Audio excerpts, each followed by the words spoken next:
Hi guys, my name is Crystal. Welcome to my channel. This is the first video I'm going to do related to true crime. I have a couple other videos. They're mostly just songs and stuff like that. I'm not very good at singing. I just like to parody songs. But I'm going to actually delve into what I want to do, and that's talk about true crime with you guys. Now you might ask why I'm qualified to do this. I did study sociology and English, as well as criminology and legal studies at the University of Waterloo. And I've been a true crime aficionado since I was about 10. I can still remember distinctly reading one of my mom's books at 10 and having to ask her what castration was and what the word meant. And I still remember her face when she described it to me. But that's about the age that we can figure that I remember reading about this stuff. So I've read quite a bit in the past however many years. I don't want to give away my age here. So I hope you guys will like my channel and subscribe and hit the notification button. I'm not very good at editing or anything like that, so it's just going to be mostly straightforward me talking to you guys. I will try to show pictures if I can, but once I figure out the editing thing, I swear guys, I will try to add it in. This is my first run through, so hopefully you guys are as excited as I am. Just a disclaimer, these videos are for educational and I guess entertainment purposes. Hopefully my audience will be about 16 and above, just because some of the stuff can be graphic. I'm going to try to not be super graphic about it, but some of the terms and some of the things, you guys are going to know what they are. I don't know if I'd necessarily want to show my kids these videos, so that's just a disclaimer for everybody. I just want everybody to know. I also want to remind people to be respectful of each other. We're only here to talk about things. We're not here to judge and rant and stuff like that. So hopefully you guys are interested and ready to go on this ride with me.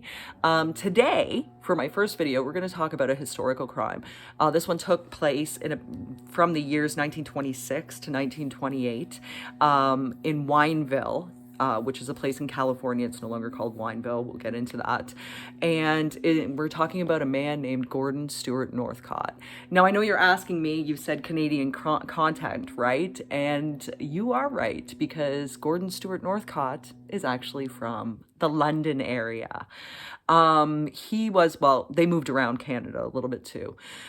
His parents are Sarah Louise Northcott and Cyrus Northcott, and they lived in London for the first little bit. I believe Sarah Louise was pregnant with Gordon when they lived in London before they moved to Saskatchewan.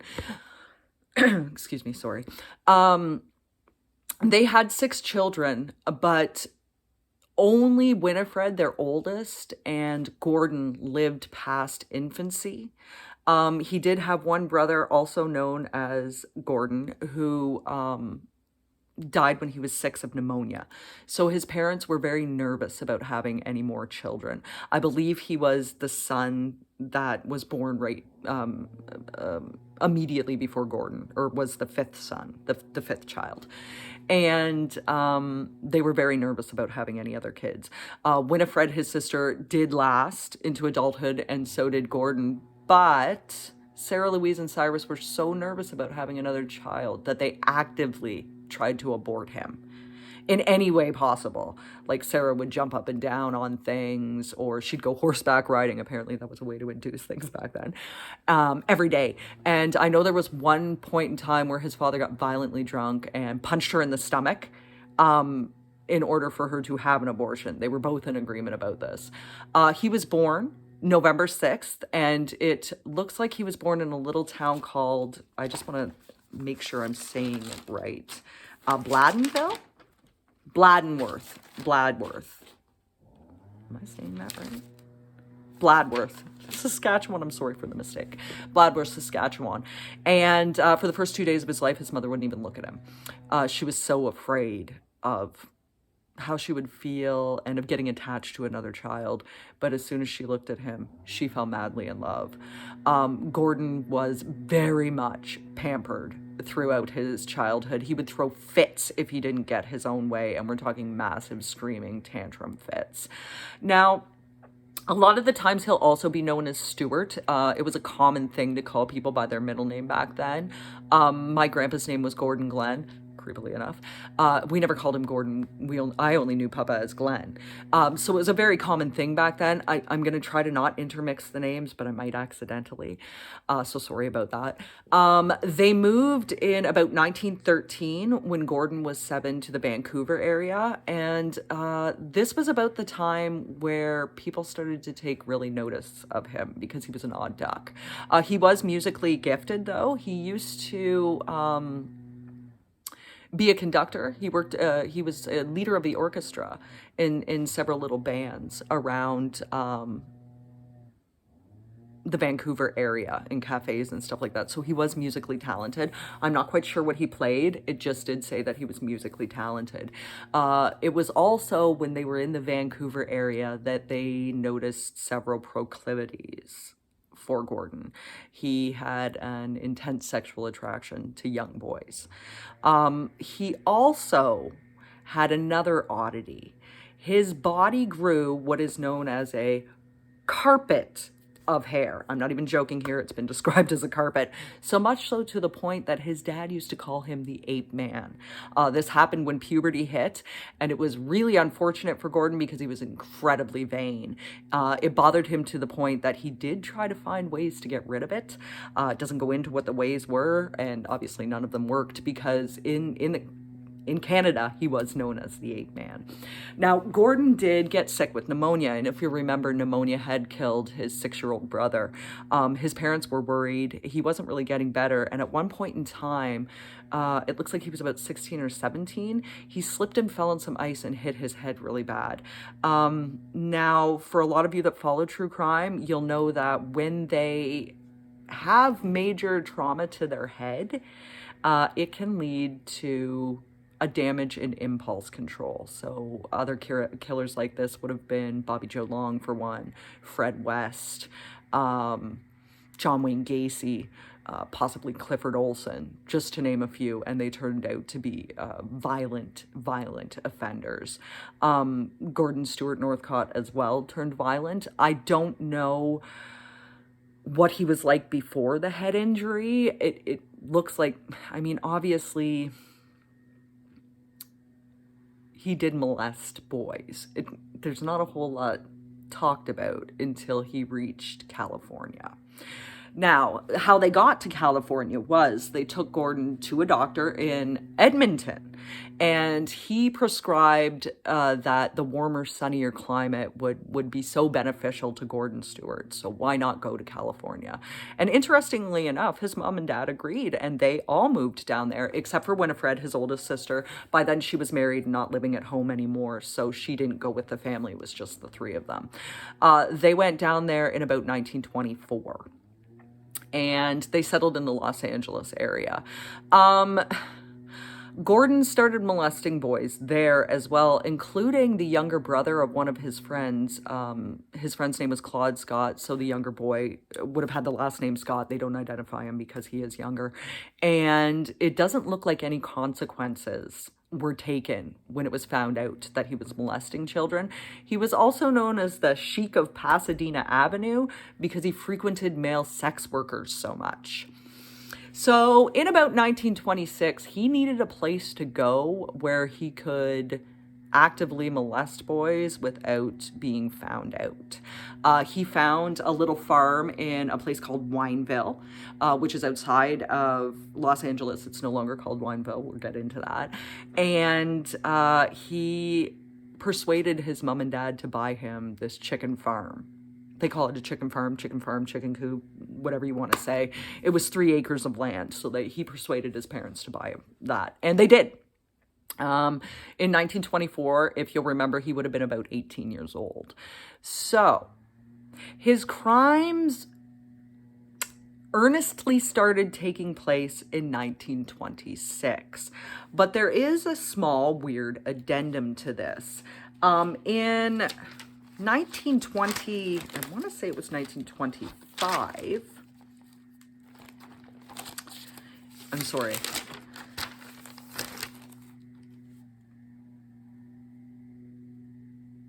1924, 1925, he decided he needed a worker.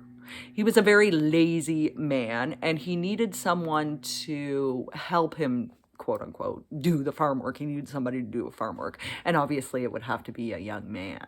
So he and his family went back to Vancouver, where Winifred was living, with her husband, John Clark, and they had 4 kids together. And one of them is named Sanford Wesley Clark.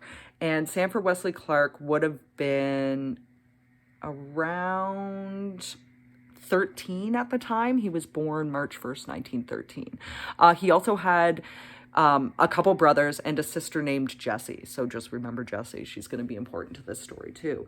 So Stewart told them he was going to take Sanford on a trip to Vancouver. I'm sorry, they were living on a trip to Kamloops, I believe. Nope. They were going to take him on a trip to Vancouver. Winifred, John, Sanford, and the other kids actually lived in Saskatchewan because she was quite a bit older than him. They must have left her behind when they moved on to Vancouver. And she agreed, okay, yeah, you can take our son to Vancouver. That's not what he did.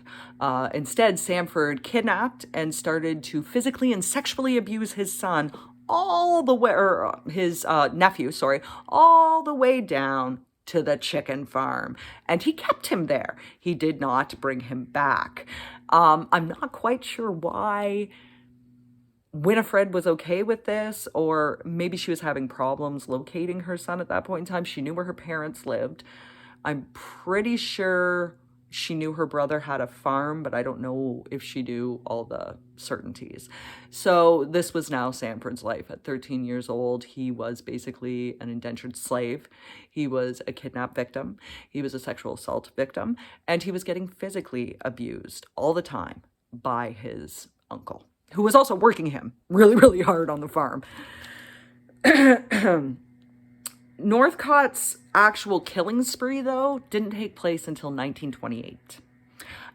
It started on February 1st, 1928. So he was 21 years old at the time when this occurred.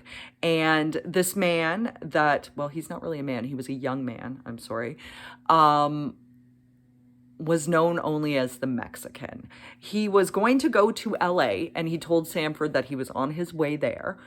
Sanford expected him to be gone for a while, and about noon, he turns up back home, and Sanford's like, what are you doing home so early? Gordon Stewart proceeded to tell him he had just killed a Mexican. I'm sorry, that is how they described this person. And he had his head with him in a bucket in the back of his truck. And of course, Sanford didn't want to believe this, but he looked in the bucket, there was the head.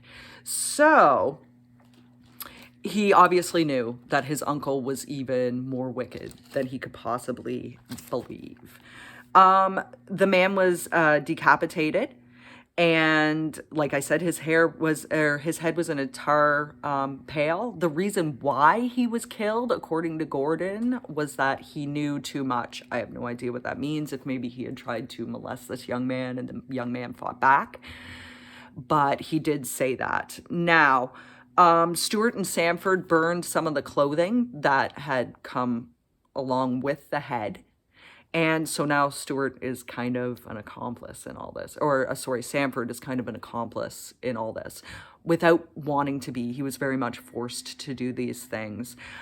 Stewart then took what was left of the remnants of the skull and smashed it into bits and then scattered it around the chicken coop. He told Sanford he had left the rest of the body in Puente. And he had Sanford call Mr. and Mrs. Northcott, his parents, that evening, and said that Stewart had caught the Mexican stealing from the property, and after he had hired him as a farmhand, and that was the reason why the Mexican had to be killed.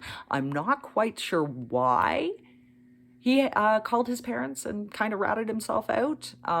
He did, however, said the reason, or the person that actually killed the Mexican was Sanford. in an effort to save his uncle. So by now, apparently, the Mexican threatened them with a knife, so it was Sanford that shot and killed him.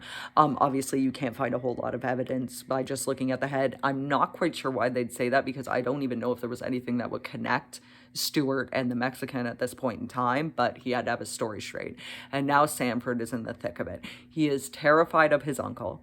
He didn't know what to do. And also, if you'll remember, he was kidnapped. He is in Wineville in California while his family lives all the way in Saskatchewan. So a headless torso was actually found in Puente a couple days later by a man and his dog driving, and police identified it as the torso of a Mexican nationality, and this person was between 16 and 18 years of age. He had a single shot in his chest, but he did not show signs of molestation. He had soft hands, apparently, that were not used for work. And Gordon Stewart Northcott never actually really revealed the real reason why he killed this boy. I believe it had something to do with him trying to proposition this boy and the boy fighting back. This is his first known and confirmed kill. Stewart's crimes continued from that point in earnest. So here's where we get into the real connection. Apparently, in 1926, I believe I said earlier it was 1928 that the Mexican was killed. It was actually 1926. Sorry about that. In 1926, he allegedly, we have to say allegedly, even though we're almost certain, kidnapped one Walter Collins. Now you're going to ask yourself, why was Walter Collins so important? It is still an unsolved case, and it is a very prolific case in the United States. Walter Collins was a 9-year-old boy. He was walking home from the cinema. His mom had given him money. He was either walking home or to the cinema. His mom had given him money to watch a movie. They weren't super well-to-do people. His mother's name is Christine, and her son disappeared.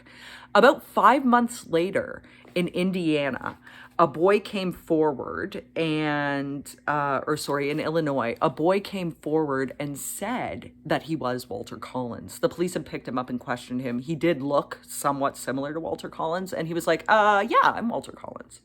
So they took him back and gave him to Christine, and she kept him for a couple weeks and was like, you know what? I don't think this is my son. She called up the police and said, look, this kid calls me Ma. My son only called me Mom.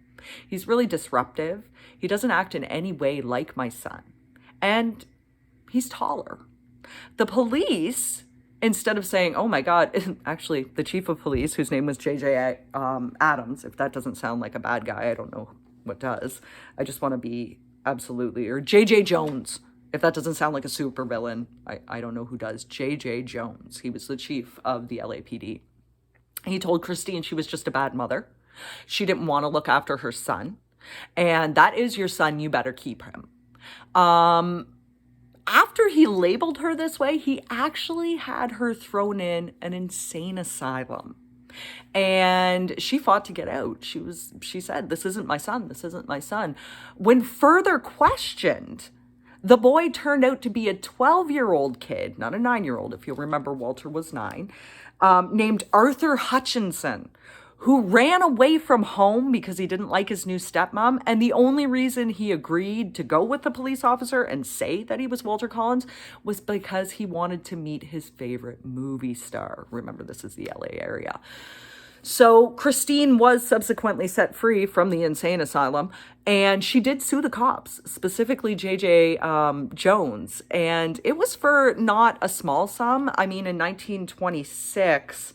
it would have been about $100,000 or, $10,000, a little bit more than $10,000. So that's a lot more in today's money. But J.J. Jones never paid. He was found to be responsible, but he never had to pay. So back to the farm. Sanford actually did confirm that Walter Collins was on the farm. He has never been found, and it's almost 100% agreed upon that he was a victim of Stewart Northcott and others. Because here's where the story gets real bizarre. Walter was supposedly kidnapped by Stewart in March. It would be about March 1st. He was kept at the farm and molested for a total of 5 days. And he was kept in a coop, one of the chicken coops, one of the more main buildings. Northcott had his mother come. Louise was just coming for a visit, I guess, just to see Stewart and Sanford and see how they were getting along. And he warned her not to go into the coops. He was telling her to stay away from it, and he would always try to be around. He also tried to get Sanford to keep her away from the coops as well. But she eventually discovered Walter Collins there. He was still alive at this point. And instead of saying, I should turn my son into the cops, she turned to him and said, we need to get rid of him. He can identify you. We need to kill him. Now, Walter Collins would have known who Stewart was from when he had worked in town. And he was from Wineville, if you'll remember too. So he would know who Stewart was. And at this point in time, he didn't work in car sales anymore. He was actually a bagger for the grocery shop. And Christine actually shopped there. So yes, he would have known. They would have seen each other. Allegedly, she was worried that the boy could identify her son, so he couldn't be let go. Walter's, like I said, Walter's mom bought groceries from them, and he needed to be gotten rid of for that reason. So Sarah Louise and Stewart allegedly beat the boy with an axe. Sarah Louise is quoted as saying, quote, each of us will strike a blow, and if we are ever found out, we will all be equally guilty, end quote. So like I said, they took the handle of the axe. She originally hit Walter with the axe. That's what's being said, was that she hit him twice first. And then she passed the axe to Sanford and made him do it. And then Stewart finished him off. He was buried underneath the chicken coop. Because Sanford was now forced to take place in an actual murder, he was very, very worried, terrified at what would happen to him. I mean, he's a 13, 14-year-old boy at this point, terrified of his uncle, who has now killed 2 people, and his grandma as well. So, Stewart was never convicted of this crime, though, so I want people to remember that the Walter Collins case is still open, and it's still technically active, even though they're pretty sure who the perpetrators are. His remains were never found at the farm. The farmhouse was being worked on. I'm sorry. 2 months later, Stewart lured Lewis and Nelson Winslow, who were both age 9 and 10 at the time, I believe, to the farmhouse. And it was being worked on, so he kept them in the chicken incubators, and they were once again subjected to sexual assaults, physical assaults, for a week and a half. Looks like about, let's say about 10 days. He would molest them, and I believe he also worked them. And Sanford and the boys would play cards to pass the time in between the molestings, and they would draw. So that's very bit of sad news. So this is, by my count, 3 boys now that have disappeared, all between the ages of 9 and 10, and who were all held and molested at the farm. Now, California was looking for the Winslows, all of California, just as all of that area had also been looking for Walter Collins. And Northcott did not want the heat on him. So he forced the kids to write a letter to their parents saying that they were going to Mexico to work on yachts. Not yachts like the boat, but yacht models. Apparently the boys were really into this stuff and had actually been kidnapped from like a yacht model club. I think when they were leaving. So another letter home, they were forced to send more than one, stated that they were, and I quote, having an adventure, end quote. First, Stewart and Sanford tried to kill Nelson with ether. So I believe Nelson was the older brother. And if you, as you know, ether used to be used as an anesthetic, but if somebody breathes in too much, it will cause you to pass out. But if somebody breathes in too much, it can cause you to stop breathing. But it didn't work. So Sanford and Stewart hacked him to death, and his brother. I should say just hacked them with the trusty old axe and buried them in the yard. Sanford claims that the boys were still moaning when they were buried. So now by the summer of 1928, this is about a year and a half, give or take, into his crime spree, Sanford's 19-year-old sister Jessie, if you remember I said he had an older sister named Jessie, was getting really worried about her brother. She hadn't seen her brother for 2 years. And if you'll remember, Northcott was only supposed to have taken Sanford to Vancouver, but had instead taken him to the farm. The Clark family must have at some point in time agreed to let him stay there. I'm not really sure, like if somebody, my brother or my sister or someone in my family kidnapped my kids and took them somewhere they weren't supposed to, I would be going straight there to get them back. But something must have been agreed upon. And I believe it had to do with education, because that was the reason Jessie gave for going down to Los Angeles to look for her brother. They were promised that he would be getting a good education. And she arrived in Los Angeles, about on July 26th. She had to raise the money to go to California, so it did take her a little bit. But on July 26th of 1928, she arrived in Los Angeles. She knew Grandma and Grandpa that were there, and she also knew another lady that lived there. And she was able to make her way to the farm. And what she discovered was that her brother was scruffy looking, unkempt, did not appear to have any further education at all, and was being worked really hard. He was not allowed to be alone with Jessie for long periods of time, or really at all. Stewart would try to keep them away from each other. And eventually one night, Sanford was able to confess to her everything that had been going on, the molestations, the physical abuse, and the murders. And Jessie promised her brother that she would get him out of there come hell or high water, and she really did try for a long time to get him out. They didn't have as many funds. There was a lot of kidnapping back and forth. Sanford would go with his grandparents, but Stewart would come back and get him. Sanford would go and stay with the family friend that Jessie knew.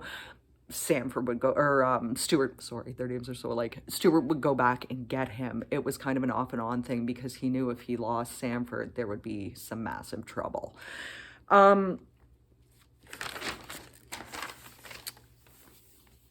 So at one point in time, when Jessie eventually got back home to Vancouver, or to her area, she reported it to the police. She was able to report, and it looks like to the Vancouver police, so it must have been when she got back to Canada. She was able to report to the Vancouver police what had gone on, the suspicions she has. Now, there's two kind of differentiating stories about this.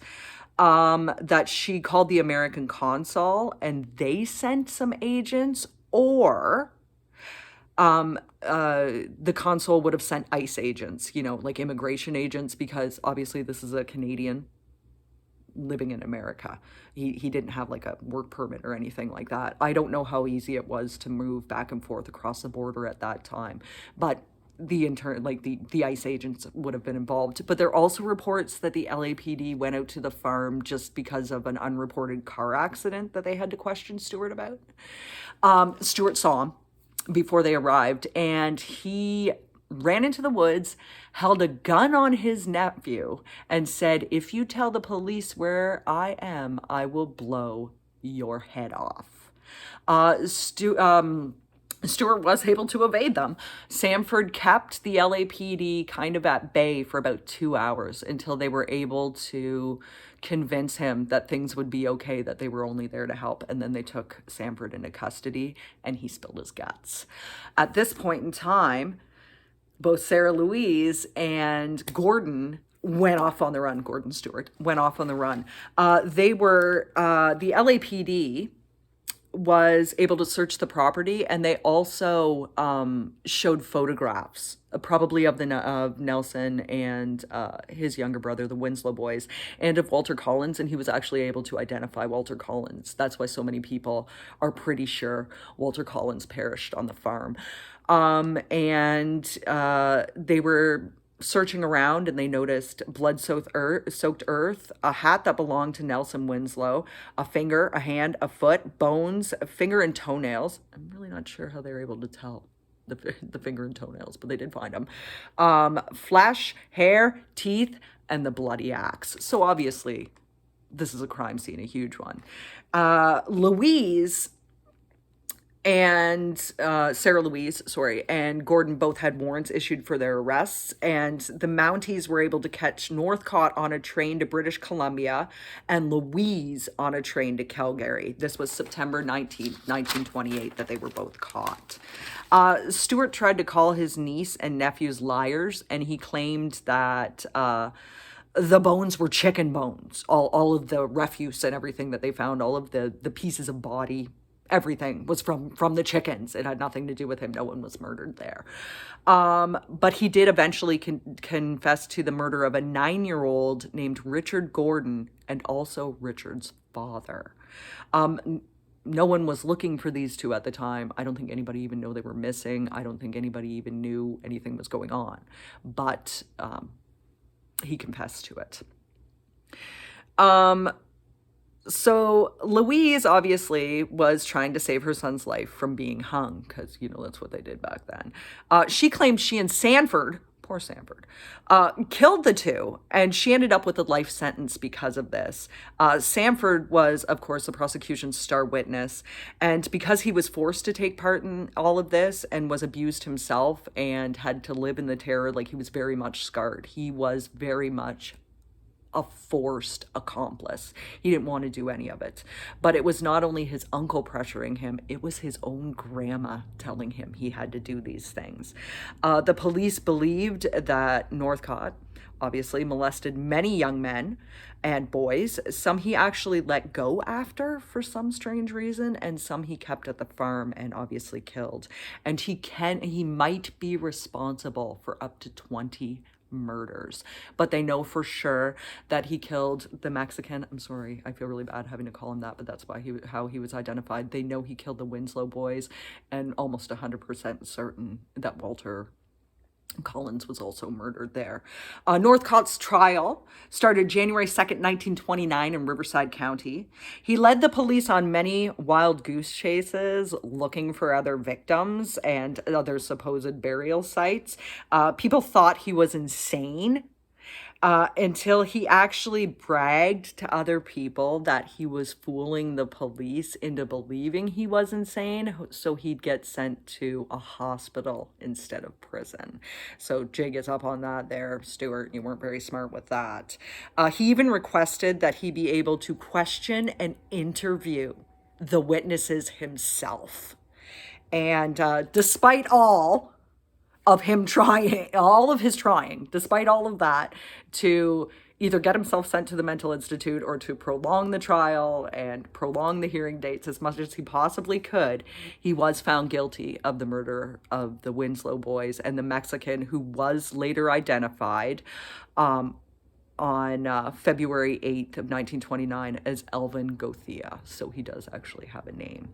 Since Walter's body wasn't found, even though they had Sanford and Louise's confession, she also actually confessed to killing the Sanford boys and to killing to killing the Winslow boys and to killing Walter, so she could take the heat off of her son. She's still trying to protect him even then.